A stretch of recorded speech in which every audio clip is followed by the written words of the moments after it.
So, okay, welcome everybody. Let's start our session. Okay, let me introduce myself.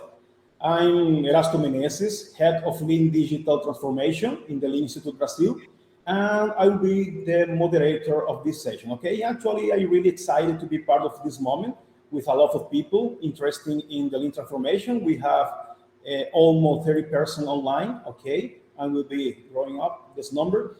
But why we are here, guys? If you have questions like, are your value streams nothing more than sub-optimizations, or what is a real value stream, or what is a constraint into a system? So this time I will introduce a huge specialist with a lot of experience presenting the real value of value streams, okay? So let me call Nigel Thurlow, co-creator of the flow system. Nigel, be very welcome, and please help us to explore these questions. Okay? Well, my friends. Rasta, I'll do my best. Thanks very much, and welcome to everybody. And I'm glad I'm participating in this event again. I want to try and share some slides and give you a lot of things in a short period of time. So hopefully everybody sees that, which is really good. So this, if you might want to take a screenshot of this or grab that QR code, there's a whole bunch of information on here. And I'm not going to go through in any great detail, but this is going to be able to give you some useful links and places to go visit. And these slides will be made available to the event organizers. So the Lean Institute, the Lean Global Network will distribute them after the talk. So my name is Nigel Thurlow. I should go back one. My name is Nigel Thurlow. For those that don't know me, I used to work for Toyota and did a few things that got me to be known by some of the people in the Lean community. But let's see what I'm going to talk to you about today. So I often have conversations with executives and I start by asking them, what do you think the problem is? I sort of say, what's the problem you think you're trying to solve? And they look at me a bit puzzled. And they tell me things like positive or negative growth. Typically, they're not growing fast enough. Too high cost, time to market is too slow. We have customer or staff attrition. But I tell them they're not problems, they're outcomes. They reflect how you do what you do. And you need to change how you do work if you want or desire different outcomes. So then I go on to them and I say, do you know how you do what you do? Because unless you know how you do what you do, you don't know how to change how you do what you do. So until you recognize the problem that you need to solve, there's little point implementing solutions. So that gives us a little bit of an introduction of what I'm going to talk about. Now, these boxes popping up. So let's talk about the value stream, what the challenge of a value stream is. Then we'll get into a little bit more of a definition of a value stream, and I'll tell you how to build a value stream based organization. And I'll give you a little insight into some of the things I've been doing. So the theory of constraints from Eli Goldratt defines a constraint as anything that prevents the system from achieving a better performance measure towards its goal.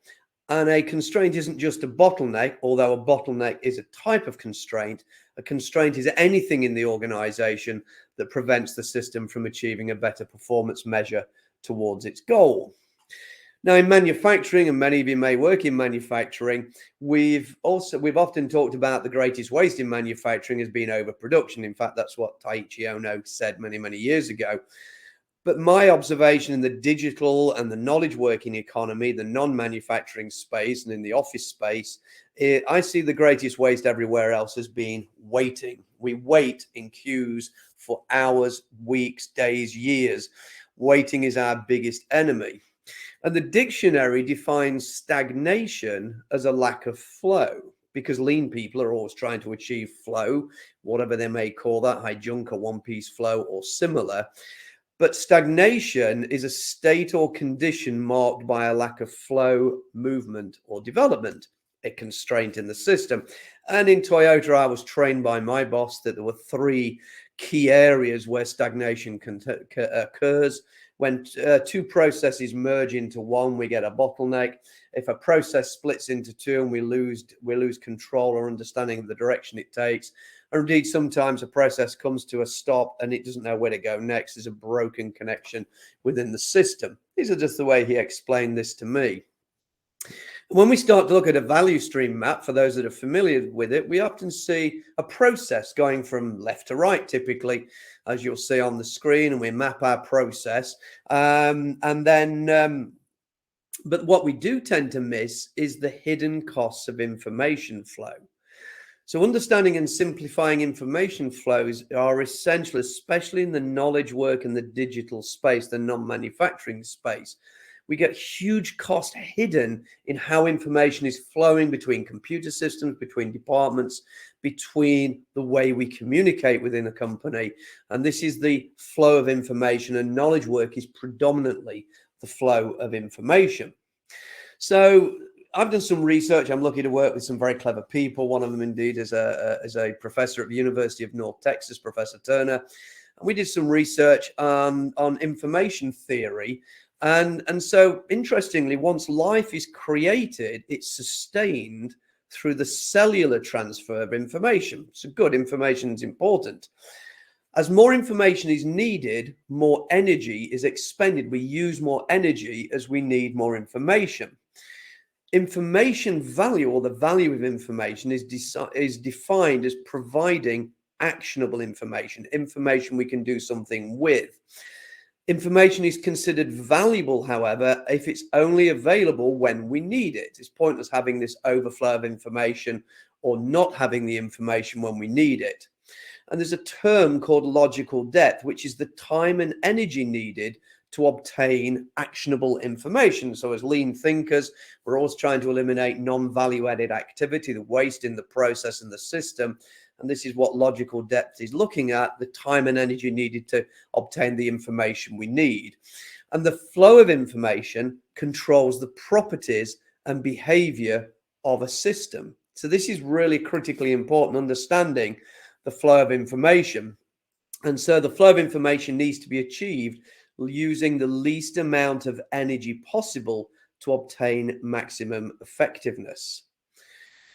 So when I talk to managers and I talk to leaders and people who are in charge of systems, I often talk about work as imagined versus work as done. And the simple graphic shows you, we've got this visualization of how managers or executives imagine work gets done. They set an objective or a requirement and magically some value appears. But the rest of us know actually that work gets done a little bit like the picture at the bottom. And understanding how work gets done, how we do what we do, is actually critical and crucial in value stream thinking and using value streams. So here's an example. This is a real case study. I can't tell you the company, but it may be a Japanese company.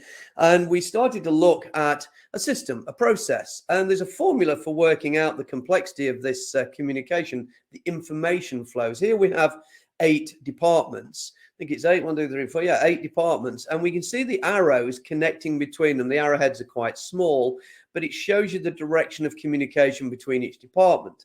And if we apply the formula, we've got 8 teams here. We've got 24 nodes. That's where each arrowhead is pointing. And we can actually do the formula, show it on screen. It actually calculates as 276 ways to have a conversation, to get an answer, to get information. And in this new day and age, in this digital economy, we're now adding this thing called information security, which is the compliance, the people who are making sure that we are safe from cyber risk and other things. We've just added one department and we've added some lines of communication, which allows us to connect the work we're doing to our information security, our cyber risk or compliance department. And just by adding that one extra communication link between these different groups, we now have 465 ways to communicate or to get an answer or to get approval or to move work through the system.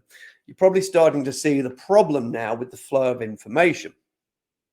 So one of the things we want to do is reduce or avoid handoffs. We want to eliminate the amount of steps and the backwards and forwards between the different steps of people working in a system delivering value. So then we start to look at the value, and I thank Karen Martin and Mike Osterveld for their book on value stream mapping for inspiring this particular diagram. So we've got a request at the beginning of the system here, and towards the end we have the point where we deliver the value, and roughly speaking we can consider that's this thing called lead time. So what we're actually trying to look for is where the value added work is in this system, where the non-value added work is. And there's two types of non-value added work. There's non-value added work, which we cannot avoid because it's mandated, regulatory, or some other activity, or perhaps we don't have the technology to avoid it. This is known as type 1 mood or type 1 waste. Please never refer to this as essential waste. There's nothing essential about waste. Waste is waste. And then we have non-value added type 2, which is all that stuff we do, which we don't need to do, but we've always done it and we keep doing it, and we need to try and eliminate that. And then, of course, part of that type 2 waste is waiting, where work is idle and those white spaces indicate a sort of an example of how we can start to look for waiting. Now, another question I often ask leaders, I say, how would you like it if I could give you a 20% increase in your existing workforce for no additional cost? That's 20% more people, 20% more capacity, 20% more ability to execute delivering value. And they sort of get quite excited about that because, you know, hey, this is free labor, free capability. And so we start to then explain what a value stream is to them so they get the idea. We've sort of illustrated the problem. Now we want to look at the actual concept of value streams. So a value stream, this is my definition, but I think it's a pretty good one. We've got customer needs, customer outcomes. A value stream contains all the people, machines, technology, and skills needed to complete the end-to-end product delivery. And that needs to be optimized for the flow of value, or value flow even. The problem is we design companies vertically, these silos, these islands of disconnected effort, these empires that we build run by executives, vice presidents, and otherwise, where they're all responsible for a vertical segment of the organization. But unfortunately, most value flows horizontally across the organization, requiring all these different groups to collaborate. But as you saw on the earlier slides, once we get lots of groups collaborating, we start to have lots of arrows going in different directions, and the number of connections increase exponentially, and we start to slow down significantly. Okay, so value is cross-organizational. And one of the problems we have as practitioners of lean or agile or other types of work optimization is we go and do something like this. We go pick a group, normally the group doing the work, the technical work, the delivery work, and we go and optimize there. We use some lean or agile type techniques, whether you're in the manufacturing or the digital space, and we optimize in this area. But this is what Deming would describe as a sub-optimization, because very rarely do we look across the entire value stream. All these other discrete departments, the business, the people in the analytical department, the sales department, finance, legal, compliance, procurement, lots of other different groups. So we must remember that a value stream contains all the people, machines, technology, and skills to complete the end-to-end product delivery. So optimizing in that central area is just actually going to make things worse. It's not going to eliminate the constraints in the system. So then I just wanted to throw this in a little bit because some people get a little bit confused between these measures, and I assume there's a lot of experts watching this or looking at the recording later. Imagine we got 4 departments and they're all passing the work from one department to the next in a simple value stream. Cycle time is the time it takes to complete one item of work, one item in an order, or perhaps one step in a process in this sort of digital or knowledge work example. Waiting, of course, is the time between each step. And the product lead time, and I start to break lead time up here. I start to talk about the product lead time, and if you read factory physics, it does similar. It tells you the same thing. Product lead time is from when we start working on the product, the requirement, the user request, to the point when we are ready to ship the value to the customer. But then I look at customer lead time, which is the time from when the customer actually made the request until the time they receive the value in their hands.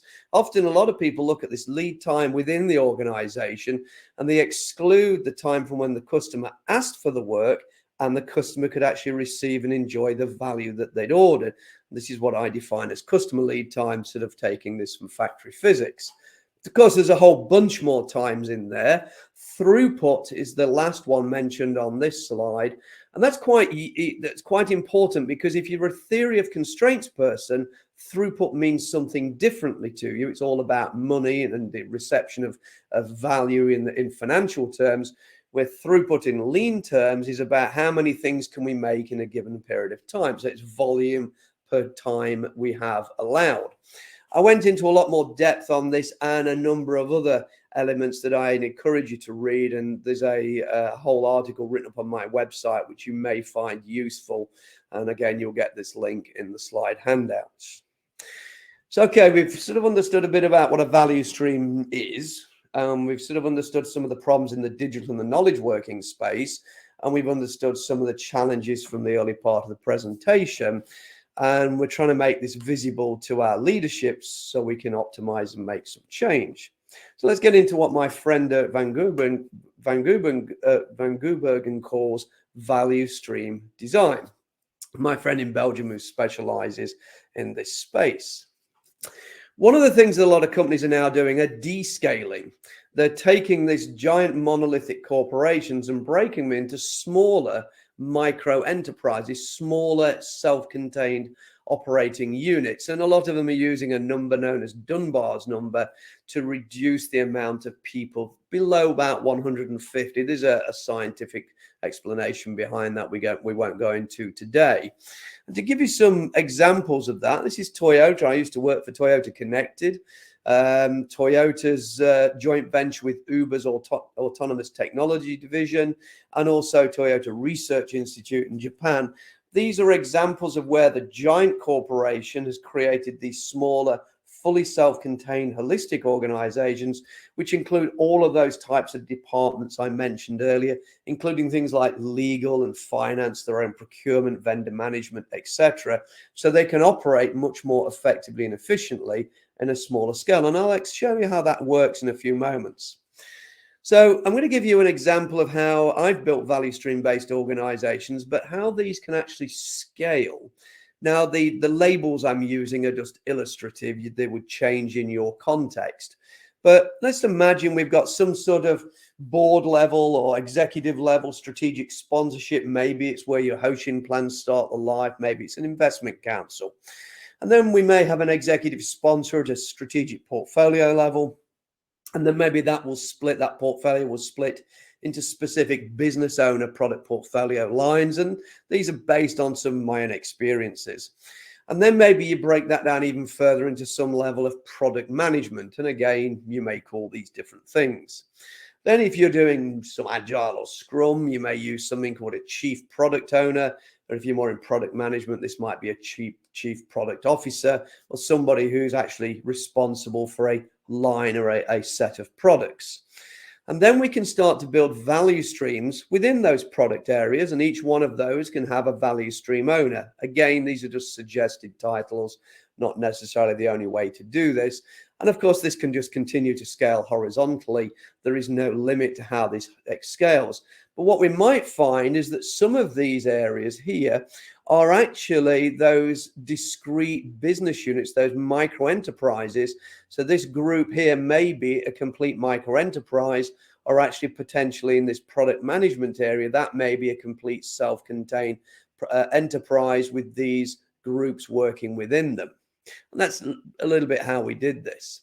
So let me give you an example. This is not Toyota. This is another example of connected car value streams, just to give you a real working example.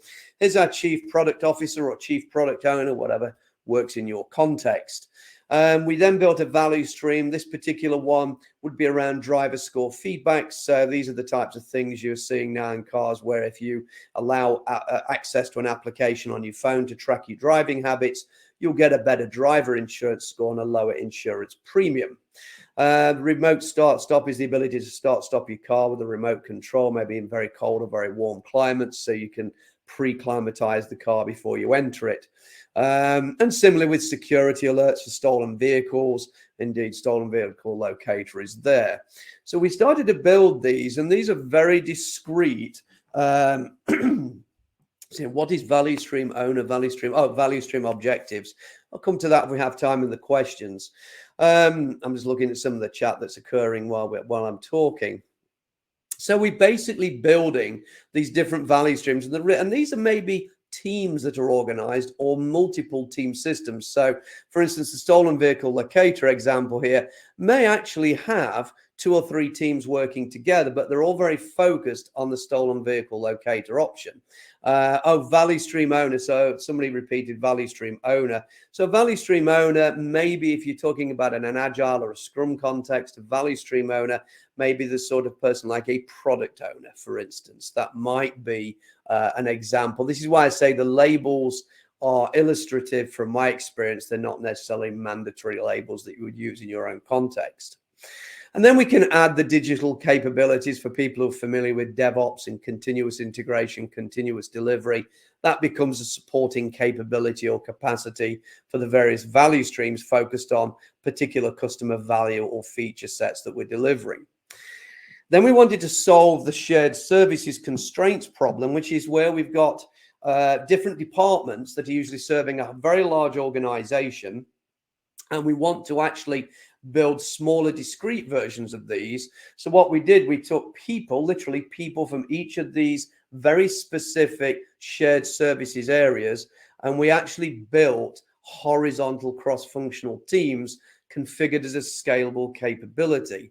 So these became small teams that directly worked for one of those micro enterprises. So therefore we actually had our own dedicated shared services, and we put them together in a multi-skilled or cross-functional team so that we didn't have all the handoffs between these different people. Maybe they're technical teams, legal teams, maybe they're working on platforms or security or some other areas. We now have them working directly together. So this is what it starts to build up like. We have our value streams that are focusing on the vertical value that's being delivered, the products and services. We've got our technology layer, and now we have our shared services layer, which is a smaller multi-skilled team dedicated to one or more smaller discrete value streams. So we're starting to build this holistic organization. And this is a little bit about what it looks like when it's full, because we have to remember we need the customer as a participant in that.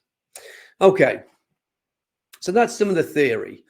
I want to give you a bit of a story, a little bit of experience that I went through just before October time. So the 3 months before October, I spent 90 days working in a food processor. And one of the things I started to talk about was this thing we often hear about in the lean area called Genshi Genbutsu. Go and observe, not just see. So Genshi Genbutsu means actual place, actual thing, but it means to go and talk to the people and understand the facts with no assumptions where the issues actually occurred and to take the next action. What a lot of people do is what's known as Genshi Kenbutsu, just to go to the place and see the thing. So I would actually urge you never to say go and see anymore. I would urge you to start saying go and observe and take action, because Genshi Kenbutsu is actually translated in Japanese also as sightseeing. And a lot of people go to the workplace but take no action, don't truly observe, and then they leave again. This is not what we really mean by this. So this is a friend of mine. His name is Ritsuo Shingo. His father was Shigeo Shingo. He worked at Toyota for about 40 years. And we were in a lean seminar, and one of my colleagues, a friend of mine from Italy, asked Shingo-san, we're talking about Genba and talking about going to Genba and talking about Genshi Genbutsu. And there's the principle from Jeff Leiker's Toyota Way. Go and see for yourself to thoroughly understand the situation. And one of my friends, Marco, asked Shingo-san, all these tools exist now, these digital tools. What tool could I use to help me with this Genshi Genbutsu? And this is Shingo-san's reply to him. Don't ask for any tool. No tool.